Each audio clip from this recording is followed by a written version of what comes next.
ನಮಸ್ಕಾರ ಎಲ್ರಿಗೂ, welcome back to my channel. So ತುಂಬ ದಿನಗಳಾದಮೇಲೆ ವಿಡಿಯೋ ಮಾಡ್ತಾಯಿದ್ದೀನಿ. ಕಾರಣ ಇಷ್ಟೇ, ಹೊಸ ಗಿಡಗಳನ್ನ ಯಾವುದನ್ನೂ ಹಾಕಿರಲಿಲ್ಲ. ಸ್ವಲ್ಪ ಸೀಡ್ಸ್ನ ಹಾಕಿದ್ದೆ, ಬಟ್ ಅದು ಜರ್ಮಿನೇಟ್ ಆಗೋಕ್ಕೆ ಸ್ವಲ್ಪ ಟೈಮ್ ತೊಗೊಳತ್ತಲ್ಲ. ಸೊ ಹಾಗಾಗಿ ಯಾವುದನ್ನೂ ಪೋಸ್ಟ್ ಮಾಡಿಲ್ಲ. ಅಗೇನ್ ಇದೆಲ್ಲ ಫ್ರೆಂಚ್ ಮೆರಿಗೋಲ್ಡ್. ನೋಡಿ ಎಷ್ಟೊಂದು ಹೂ ಇದೆ, ಡಿಫ್ರೆಂಟ್ ಕಲರ್ಸ್ ಕೂಡ ಇದೆ. ಇದು ಆ್ಯಕ್ಚುಲಿ ನಾನು ಕನಕಾಂಬರ ಹೂ ಇಟ್ಟಿದ್ದೀನಲ್ಲ, ಅದೇ ಗ್ರೋ ಬ್ಯಾಗ್ನಲ್ಲಿ ಅದೇ ಬಂದಿರೋದು. ಬಟ್ ಅದನ್ನು ಕೀಳಕ್ಕೆ ಮನಸ್ಸಿಲ್ಲ, ತುಂಬ ಕಲರ್ಫುಲ್ ಆಗಿರೋ ಹೂಗಳು ಬಿಡ್ತಾ ಇದೆ. ಸೊ ಹಾಗಾಗಿ ಸುಮ್ಮನೆ ಇದ್ದೀನಿ. ಅದರ ನೆಕ್ಸ್ಟ್ ಗ್ರೋ ಬ್ಯಾಗ್ನಲ್ಲಿರೋದು ಮಲ್ಬೆರಿ. ಇದಂತೂ ನನಗೆ ಸರ್ಪ್ರೈಸಿಂಗ್ ಅಂತಲೇ ಹೇಳ್ಬೋದು. ಪ್ರತಿಯೊಂದು ಕೊಂಬೆನಲ್ಲೂ ಸಿಕ್ಕಾಪಟ್ಟೆ ಹಣ್ಣುಗಳು ಬಿಡ್ತಾ ಇದೆ. ಇಲ್ಲಿ ನೋಡಿ, ತುಂಬ ಗಾಳಿ ಬೀಸ್ತಾ ಇದೆ, ಸೊ ಫೋಕಸ್ ಆಗ್ತಾ ಇಲ್ಲ ಮೊಬೈಲು. ಪ್ರತಿಯೊಂದು ಬ್ರ್ಯಾಂಚಲ್ಲೂ ಆ್ಯಕ್ಚುಲಿ 2 ಗಿಡ ಇದೆ. ಇನ್ನೊಂದು ಗ್ರೋ ಬ್ಯಾಗಲ್ಲಿ ಇನ್ನೊಂದು ಗಿಡ ಇದೆ. 2ರಲ್ಲೂ ಅಷ್ಟೇ ನೋಡಿ ಎಷ್ಟೊಂದು ಹಣ್ಣುಗಳು ಬಿಟ್ಟಿದೆ. ಇದು ಕಟ್ಟಿಂಗಿಂದ ಆ್ಯಕ್ಚುಲಿ ಹಾಕಿದ್ದು. ಆ್ಯಕ್ಚುಲಿ ಕಟ್ಟಿಂಗ್ ತರಿಸಿದ್ದು ನಾನು. ಒಂದೊಂದು ಕಟ್ಟಿಂಗ್ 50 ರುಪೀಸ್ ಅನ್ನೋದು, ತುಂಬ ಚಿಕ್ಕ ಕಟ್ಟಿಂಗೇ ಕೊಟ್ಟಿದ್ರು ಅವರು. ಬಟ್ ನೋಡಿ ಎಷ್ಟು ಚೆನ್ನಾಗಿದೆ. ರೆಗ್ಯುಲರಾಗಿ ಸ್ವಲ್ಪ ಕಡಿಮೆನೇ ಹಣ್ಣುಗಳು ಬಿಡ್ತಾ ಇತ್ತು, ಈ ಸಲನೇ ಸ್ವಲ್ಪ ಜಾಸ್ತಿ ಇದೆ. ಲಾಸ್ಟ್ ಟೈಮ್ ಇದಕ್ಕೆ ಪಾಲಕ್ ಬೀಜ ಹಾಕಿದ್ನಲ್ಲ, ಸೊ ಅದರಲ್ಲಿ ಒಂದು 2 ಗಿಡ ತುಂಬ ಚೆನ್ನಾಗಿತ್ತು. ಸೊ ಅದನ್ನು ಮಾತ್ರ ಬಿಟ್ಟಿದ್ದೆ. ಇಲ್ಲಿ ನೋಡಿ, ಇದು ಆಲ್ರೆಡಿ ಸೀಡ್ಸ್ ಆಗ್ತಾಯಿದೆ. ಸೊ ಈ ಸಲ ಗಿಡದಿಂದನೇ ಸೀಡ್ಸ್ನ ಕಲೆಕ್ಟ್ ಮಾಡೋಣ ಅಂತ ಇದು ಒಂದು ಹಾಗೆ ಟ್ರಯಲಿಗೆ ಬಿಟ್ಟಿದ್ದೀನಿ. ಆ್ಯಂಡ್ ಇದ್ರಲ್ಲಿ ಪಾಲಕ್ ಹಾಕಿದ್ನಲ್ಲ, ಸೊ ಈ ಸಲ ನಾನು ಧನಿಯಾ ಹಾಕಿದ್ದೀನಿ. ನೋಡಿ ಚೆನ್ನಾಗಿ ಜರ್ಮಿನೇಟ್ ಆಗಿದೆ. ಸೊ ಒಂದೇ ಸೊಪ್ಪು ರಿಪೀಟೆಡ್ ಆಗಿ ಒಂದೇ ಗ್ರೋ ಬ್ಯಾಗ್ನಲ್ಲಿ ಬರಬಾರ್ದು ಅನ್ನೋ ಕಾರಣಕ್ಕೆ ಈ ಸಲ ನಾನು ಇದಕ್ಕೆ ಕೊತ್ತಂಬರಿ ಹಾಕಿದ್ದೀನಿ. ತುಂಬ ಚೆನ್ನಾಗಿ ಜರ್ಮಿನೇಟ್ ಆಗಿದೆ. ಆ್ಯಂಡ್ ಇದು ಅಲೋವೆರಾ ಗಿಡ. ತುಂಬ ಇರುವೆಗಳಾಗ್ಬಿಟ್ಟಿದೆ. ಇದು ಹೇಗೆ ರಿಮೂವ್ ಮಾಡ್ಕೊಳೋದು ಅಂತ ನನಗೂ ಇನ್ನೂ ಗೊತ್ತಾಗ್ತಾ ಇಲ್ಲ. ಆ್ಯಂಡ್ ಇಲ್ಲಿ ನೋಡಿ, ಇನ್ನೊಂದು ಚೆಂಡು ಹೂವಿನ ಗಿಡಕ್ಕೆ ತುಂಬ ಹೂ ಬಿಟ್ಟಿರುತ್ತೆ. ಸೊ ಹಾಗಾಗಿ ನನಗೆ ಇದನ್ನು ಡಿಸ್ಕಾರ್ಡ್ ಮಾಡೋಕ್ಕೆ ತುಂಬ ಕಷ್ಟ ಅನಿಸುತ್ತೆ. ಇಲ್ಲಿ ಅಗೇನ್ ಧನಿಯಾ ಹಾಕಿದ್ದೆ. ನೋಡಿ ತುಂಬ ಚೆನ್ನಾಗಿ ಜರ್ಮಿನೇಟ್ ಆಗಿದೆ. ಧನಿಯಾ ಯೂಶ್ವಲಿ ಮಿನಿಮಮ್ ಒಂದು 8ರಿಂದ 10 ದಿನ ತೊಗೊಳತ್ತೆ. ಇದು ಮಾರ್ಕೆಟಿಂದ ತಂದಿದ್ನಲ್ಲ ಪುದೀನ, ಅದನ್ನು ಹಾಕಿದ್ದೆ. ನೋಡಿ ಚಿಕ್ಕ ಎಲೆಗಳು ಬರ್ತಾಯಿದೆ. ಪುದೀನ ಯಾವುದ್ರಲ್ಲಿ ರೂಟ್ ಇರುತ್ತಲ್ಲ, ಸ್ವಲ್ಪ ದಪ್ಪ ಇರುತ್ತಲ್ಲ ಕಡ್ಡಿ, ಅದನ್ನು ನಾವು ಹಾಕಿದರೆ ಆ್ಯಕ್ಚುಲಿ ಬರುತ್ತೆ. ಚಿಕ್ಕ ಎಲೆಗಳು ಬರ್ತಾ ಇದೆ. ಆ್ಯಂಡ್ ಇದು ಒಂದು ಟೊಮೆಟೊ ಗಿಡ. ಪ್ರೆಸೆಂಟ್ಲಿ 2 ಟೊಮೆಟೊ ಗಿಡ ಇದೆ ನನ್ನ ಗಾರ್ಡನ್ನಲ್ಲಿ. ಸೊ ಇದರಲ್ಲೇನು ಫ್ಲವರಿಂಗ್ ಆಗಿಲ್ಲ. ಇಲ್ಲಿ ನೋಡಿ, ಇದು ಇನ್ನೊಂದು ಗ್ರೋ ಬ್ಯಾಗ್. ಇದಕ್ಕೂ ಧನಿಯಾನೇ ಹಾಕಿರೋದು. ಈ ಸಲ ಪಾಲಕ್ ಮತ್ತು ಮೆಂತ್ಯ ಸೊಪ್ಪಿನದು ಬೀಜಗಳನ್ನ ಇನ್ನೂ ಹಾಕಿಲ್ಲ, ಹಾಕಬೇಕು. ಲಾಸ್ಟ್ ಟೈಮ್ ಇದರಲ್ಲಿ ಅರಶಿನ ಹಾಕಿದ್ನಲ್ಲ, ಚಿಕ್ಕ ಅರಶಿನ ಅದರೊಳಗೆ ಉಳ್ಕೊಂಡಿರುತ್ತಲ್ಲ, ಅದೇ ಜರ್ಮಿನೇಟ್ ಆಗ್ತಾ ಇರೋದು. ಆ್ಯಂಡ್ ಇದರಲ್ಲಿ ಹೆಸರು ಕಾಳು ಗಿಡ ಇತ್ತು. ನೋಡಿ ಒಂದು ಗಿಡ ಹಾಗೇ ಇದೆ, ಹೆಸರು ಕಾಳು ಕೂಡ ಇಲ್ಲಿದೆ. ಆ್ಯಂಡ್ ಇದು ಮೆಣಸಿನ್ಕಾಯಿ ಗಿಡ. ಇದರಲ್ಲೂ ಅಷ್ಟೇ ಸ್ವಲ್ಪ ಧನಿಯಾ ಬಿದ್ದಿದೆಯಲ್ಲ, ಕೆಳಗಡೆ ಚಿಕ್ಕದಾಗಿ ಧನಿಯಾ ಜರ್ಮಿನೇಟ್ ಆಗಿದೆ. ಮೆಣಸಿನ್ಕಾಯಿ ಗಿಡ ಟೋಟಲಾಗಿ ಐ ಥಿಂಕ್ ಆಲ್ಮೋಸ್ಟ್ 4 ಮೆಣಸಿನ್ಕಾಯಿ ಗಿಡ ಇದೆ. ಇತ್ತೀಚೆಗಷ್ಟೇ ಮೆಣಸಿನ್ಕಾಯಿ ಆಗ್ತಾಯಿದೆ. ಆ್ಯಂಡ್ ಇದು ಸೇವಂತಿಗೆ ಗಿಡ, ಚಿಕ್ಕ ವೆರೈಟಿ ಇದು. ನನ್ನ ಸರ್ಪ್ರೈಸ್ ಈ ಸೀಸನ್ನಲ್ಲಿ ಇದು ಕೂಡ ತುಂಬ ಚೆನ್ನಾಗಿ ಜರ್ಮಿನೇಟ್ ಆಗಿದೆ. ನೋಡಿ, ಇದು ಒಂದೇ ಗಿಡ ಇರೋದು, ಬಟ್ ಎಷ್ಟು ಚೆನ್ನಾಗಿ ಸ್ಪ್ರೆಡ್ ಆಗಿದೆ. ಸಿಕ್ಕಾಪಟ್ಟೆ ಮೊಗ್ಗುಗಳು ಕೂಡ ಇದೆ. ಆ್ಯಂಡ್ ಇದು ಅರಶಿನ. ಇದು ಅಷ್ಟೇ ಹಾಕಿರೋದಲ್ಲ, ಲಾಸ್ಟ್ ಸೀಸನಲ್ಲಿ ಸ್ವಲ್ಪ ಉಳಿದಿರುತ್ತಲ್ಲ, ಎಲ್ಲ ರಿಮೂವ್ ಮಾಡ್ಕೊಳಕ್ಕಾಗಿರಲ್ಲ. ಸೊ ಹಾಗಾಗಿ ಜರ್ಮಿನೇಟ್ ಆಗಿರೋದು. ಅದರಲ್ಲೇ ಪುದೀನ ಬರ್ತಾಯಿದೆ ನೋಡಿ, ತುಂಬ ಫ್ರೆಶ್ ಆಗಿ ಬರುತ್ತೆ. ಪುದೀನ ಕಟ್ಟಿಂಗಿಂದನೇ ಹಾಕೋದು. ಆ್ಯಕ್ಚುಲಿ ಕಟ್ಟಿಂಗ್ ಇಲ್ಲ ಅಂದರೆ ಮಾರ್ಕೆಟಿಂದ ತರ್ತೀವಲ್ಲ, ಸೊ ಅದರಿಂದ.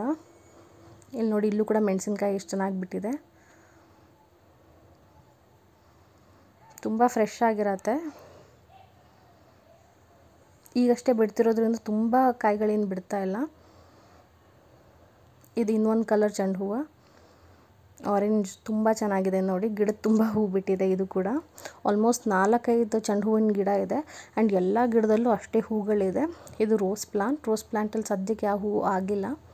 ನೋಡಿ, ಹಿತ್ತಲ ಅವರೆಕಾಯಿ ಎಷ್ಟೊಂದು ಹೂ ಬಿಟ್ಟಿದೆ. ಆ್ಯಂಡ್ ಎಷ್ಟೊಂದು ಕಾಯಿಗಳು ಕೂಡ ಆಗಿದೆ. ನೋಡಿ, ಇದು ಹೆಸರು ಕಾಳು. ನೋಡಿ ಎಷ್ಟು ಫ್ರೆಶ್ ಆಗಿದೆ, ತುಂಬ ಚೆನ್ನಾಗಿದೆ. ಲಾಸ್ಟ್ ಸೀಸನಲ್ಲಿ ಆ್ಯಕ್ಚುಲಿ ತುಂಬ ಮಿಲಿಬಗ್ಸ್ ಏನೋ ಅಟ್ಯಾಕ್ ಆಗಿತ್ತು. ಸೊ ತುಂಬ ಕಟ್ ಮಾಡಿ ರಿಮೂವ್ ಮಾಡ್ಕೊಬೇಕಾಗಿತ್ತು. ಇವಾಗಂತೂ ತುಂಬ ಹೆಲ್ದಿಯಾಗೇ ಬಂದಿದೆ. ಹಾರ್ವೆಸ್ಟ್ ಮಾಡ್ಕೊಬೇಕು, ನೆಕ್ಸ್ಟ್ ಮಾಡ್ಕೊತೀನಿ. ನೋಡಿ,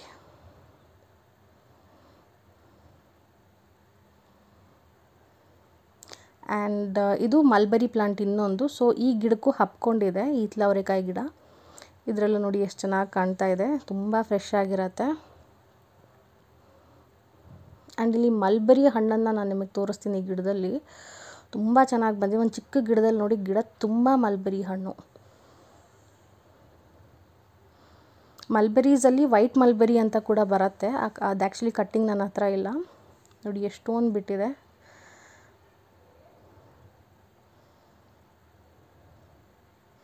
ಇದು ಇನ್ನೊಂದು ಚೆಂಡು ಹೂವಿನ ಗಿಡ. ಇದರಲ್ಲೇ ಬೀನ್ಸ್ ಗಿಡ ಕೂಡ ಇದೆ ಚಿಕ್ಕದು. ಇನ್ನು ಫ್ಲವರಿಂಗ್ ಏನು ಸ್ಟಾರ್ಟ್ ಆಗಿಲ್ಲ. ಜಮ್ನಿ 2 ಗಿಡ ಹಾಕಿದ್ದೆ, ಒಂದು ಮಾತ್ರ ತುಂಬ ಚೆನ್ನಾಗಿ ಬಂದಿದೆ. ಇದು ಗಣಕೆ ಸೊಪ್ಪಿನ ಗಿಡ. ನೋಡಿ ಇದು ಬೀನ್ಸ್ ಗಿಡ. ಫ್ಲವರಿಂಗ್ ಸ್ಟಾರ್ಟ್ ಆಗ್ಬೋದು, ಗೊತ್ತಿಲ್ಲ, ಸದ್ಯಕ್ಕಂತೂ ಆಗಿಲ್ಲ. ಬಟ್ ಚೆನ್ನಾಗೇ ಬಂದಿದೆ. ಒಂದೇ ಗಿಡ ಇರೋದು, ಇನ್ನೊಂದು ಹಾಕಬೇಕು. ಇದು ಶುಂಠಿ. ಲಾಸ್ಟ್ ಟೈಮ್ ಇದಕ್ಕೆ ಶುಂಠಿ ಹಾಕಿದ್ದೆ. ಸೊ ಅದು ಚಿಕ್ಕ ಚಿಕ್ಕ ಪೀಸ್ ಎಲ್ಲ ಉಳ್ಕೊಂಡಿರುತ್ತಲ್ಲ, ಅದರಿಂದನೇ ಜರ್ಮಿನೇಟ್ ಆಗಿರೋದು. ಇದು ದೊಡ್ಡ ಪತ್ರೆ, ತುಂಬ ಮೆಡಿಸಿನಲ್ ವ್ಯಾಲ್ಯೂ ಇರುವಂಥ ಒಂದು ಗಿಡ ಇದು. ಇದು ಕೆಂಪು ಹೈಬಿಸ್ಕಸ್. ಇದು ಅಷ್ಟೇ ಗಣಕೆ ಸೊಪ್ಪಿನ ಗಿಡ. ನೋಡಿ ಈ ಕಾಯಿಗಳಿದೆಯಲ್ಲ ಸಣ್ಣ ಸಣ್ಣದಾಗಿ ಕಾಣ್ತಿದ್ದಿಲ್ಲ, ಅದು ಬ್ಲ್ಯಾಕ್ ಕಲರ್ ಆಗುತ್ತೆ. ಆವಾಗ ಆ್ಯಕ್ಚುಲಿ ಅದು ತಿಂತಾರೆ. ಅದರಲ್ಲೂ ಆಯುರ್ವೇದಿಕ್ ಮೆಡಿಸಿನ್ಸ್ಗೆಲ್ಲ ಯೂಸ್ ಮಾಡ್ತಾರಂತೆ. ಆ್ಯಕ್ಚುಲಿ ತುಂಬ ಹೆಲ್ತ್ ಬೆನಿಫಿಟ್ಸ್ ಇರುವಂಥ ಗಿಡನೇ ಅದು. ಇದು ವಿಳೆದೆಲೆ, ಒಂದು ಕಂಪ್ಲೀಟ್ 15 ಇಂಚಸ್ ಗ್ರೋ ಬ್ಯಾಗ್ನಲ್ಲಿದೆ. ಈ ಥರ ವೇಸ್ಟ್ ಗಿಡ ಅದ್ರ ಅಕ್ಕಪಕ್ಕ ಬಂದುಬಿಟ್ಟಿದೆ. ರಿಮೂವ್ ಮಾಡ್ಕೊಳಕ್ಕೆ ತುಂಬ ಕಷ್ಟ ಆಗ್ತಾಯಿದೆ ಆ್ಯಕ್ಚುಲಿ. ಇಲ್ಲಿ ನೋಡಿ, ಇಲ್ಲೂ ಕೂಡ ಒಂದು ಹಿತ್ತಲವರೆಕಾಯಿ ಗಿಡ ಬಿಟ್ಟಿದೆ. ಸಣ್ಣ ಸಣ್ಣ ಹೂ ಇವಾಗ ಆಗ್ತಾ ಇದೆ. ಇದರಲ್ಲಿ ಅರಿಶಿನ ಕೂಡ ಇದೆ ಆ್ಯಂಡ್ ನಿಂಬೆ ಗಿಡ ಕೂಡ ಇದೆ. ಈ ನಿಂಬೆ ಗಿಡ ಕಿಚನ್ ವೇಸ್ಟ್ ಯೂಸ್ ಮಾಡ್ತೀನಲ್ಲ, ಅದರಲ್ಲಿ ಬಂದಿರುವಂಥ ನಿಂಬೆ ಗಿಡ ಇದು. ಆ್ಯಂಡ್ ಇದು ಹಳೆ ಮೆಣಸಿನ್ಕಾಯಿ ಗಿಡ. 1-2 ಹೂ ಆಗ್ತಾ ಇರತ್ತೆ. ಇದೇ ಗ್ರೋ ಬ್ಯಾಗಲ್ಲಿ ಇಲ್ಲಿ ನೋಡಿ ಇನ್ನೊಂದು ಥರದ ಸೇವಂತಿಗೆ ಗಿಡ ಇದೆ. ಅದರಲ್ಲಿ ಯಾವುದೂ ಇನ್ನೂ ಹೂವು ಆಗ್ತಾ ಇಲ್ಲ, ಬಟ್ ಗಿಡ ತುಂಬ ಚೆನ್ನಾಗಿ ಬಂದಿದೆ. ಇದು ವೈಟ್ ಹೈಬಿಸ್ಕಸ್ ಗಿಡ. ಆ್ಯಂಡ್ ಇದು ಒಂದು ಶೋ ಪ್ಲ್ಯಾಂಟ್ ಗಿಡ. ಆ್ಯಕ್ಚುಲಿ ಪಿಂಕ್ ಕಲರ್ ಹೂ ಬಿಟ್ಟಿತ್ತು. ಲಾಸ್ಟ್ ಟೈಮ್ ನಾನು ಪೋಸ್ಟ್ ಮಾಡಿದ್ದೆ. ಇಲ್ಲಿ ನೋಡಿ ಎಷ್ಟು ಫ್ರೆಶ್ ಆಗಿದೆ ಕಾಯಿಗಳು. ಆ್ಯಂಡ್ ಎಷ್ಟೊಂದು ಬಿಟ್ಟಿದೆ, ಅದೆಲ್ಲ ಹಾರ್ವೆಸ್ಟ್ ಮಾಡ್ಕೊಬೇಕು. ಆ್ಯಂಡ್ ಇಲ್ಲಿ ನೋಡಿ, ಇದು ತುಂಬ ಬಲ್ತಿದೆ ಆ್ಯಕ್ಚುಲಿ. ಕಾಯಿಗಳು ಒಳಗಡೆ ಇದೆ. ಹೀಗೆ ಬಿಟ್ಟರೆ ಇದು ಸ್ವಲ್ಪ ಒಣಗತ್ತೆ. ನೋಡಿ ಇವಾಗ ನಾನು ಓಪನ್ ಮಾಡ್ತಾಯಿದ್ದೀನಿ. ಎಷ್ಟು ಚೆನ್ನಾಗಿದೆ, ಎಷ್ಟು ಫ್ರೆಶ್ ಆಗಿದೆ ಕಾಳುಗಳು ಅಂತ.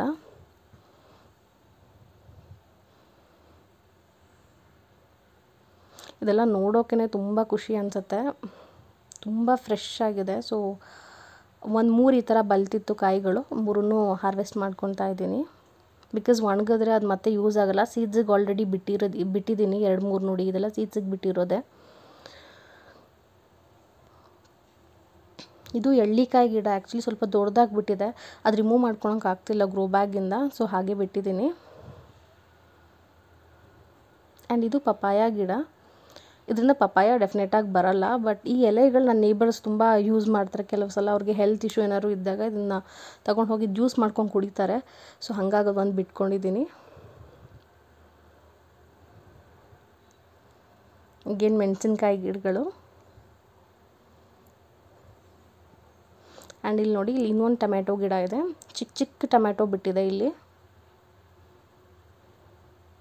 ಸೊ ಆಲ್ಮೋಸ್ಟ್ ಇನ್ನೊಂದು 2-3 ವಾರ ಬೇಕು ಇದು ಸ್ವಲ್ಪ ದೊಡ್ಡದಾಗಿ ಹಣ್ಣಾಗೋಕ್ಕೆ. ಬಟ್ ಖುಷಿ ಆಯಿತು, ಬಿಕಾಸ್ 2ನೇ ಟೊಮೆಟೊ ಗಿಡ ಹಾಕಿರೋದು ಈ ಸಲ. ಅದರಲ್ಲಿ ಒಂದು ಆಲ್ರೆಡಿ ಫ್ರೂಟಿಂಗ್ ಅಲ್ಲಿದೆ ಅನ್ನೋ ವಿಷಯಕ್ಕೆ. ಇಲ್ಲಿ ನೋಡಿ, ಇದು ಹೂವಿನ ಗಿಡ. ಈಗಷ್ಟೇ ಮೊಗ್ಗಾಗ್ತಾ ಇದೆ. ಕಾಕ್ಟ ಹೂವಿನ ಗಿಡ ಅದು.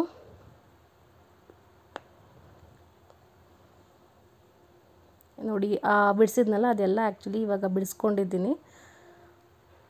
ಸೊ ಈ ವಿಡಿಯೋ ನಿಮ್ಗೆ ಇಷ್ಟ ಆಗಿದೆ ಅಂತ ಅಂದ್ಕೊತೀನಿ. Thank you so much for watching.